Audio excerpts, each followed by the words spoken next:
Madam नमस्कार. नमस्कार. आता आपण तळेगाव दाभाड या ठिकाणी असं डोसनाथ कॉलनीमध्ये आहोत. या ठिकाणी 1.25 कोटी जपची स्वामी समर्थ महाराजांचा चालू आहे.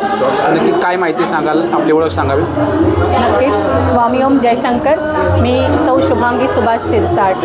खरं तर आज आपण बघतोय की हा आनंदाचा सोहळा आज इथे प्रत्यक्षदर्शी सगळेजण येत आहेत आणि मोठ्या उत्साहानं ह्या सोहळ्यात सामील होत आहेत. खरं तर हा गेले 30 वर्ष अखंड चालू असलेला हा नामजप सोहळा आज तळेगावात नाही तर संपूर्ण पंचक्रोशीमध्ये आज नामयज्ञ आमचं पोचवलं जात आहे आणि प्रत्येकाला स्वामींची प्रचिती येते आहे. आज प्रत्येक घर हे स्वामीमय होऊन गेलेलं आहे आणि मी तर म्हणेन की हे तळेगाव न राहता जणू काही हे प्रति अक्कलकोट झालं आहे असं म्हणायला हरकत नाही आहे.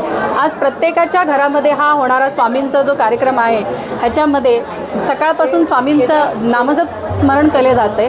संध्याकाळी महाआरती, महाप्रसाद.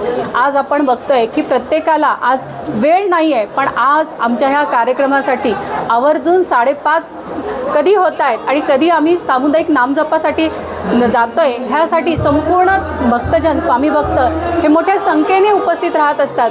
काय येतात तर कारण सगळ्यांना स्वामींचा अनुभव येतो आहे आणि स्वामींची प्रचिती वाढती आहे आणि स्वामींचा प्रचार आणि प्रसार करावा हेच आमच्या सद्गुरू सेवा मंडळाचं खरं ब्रीद आहे.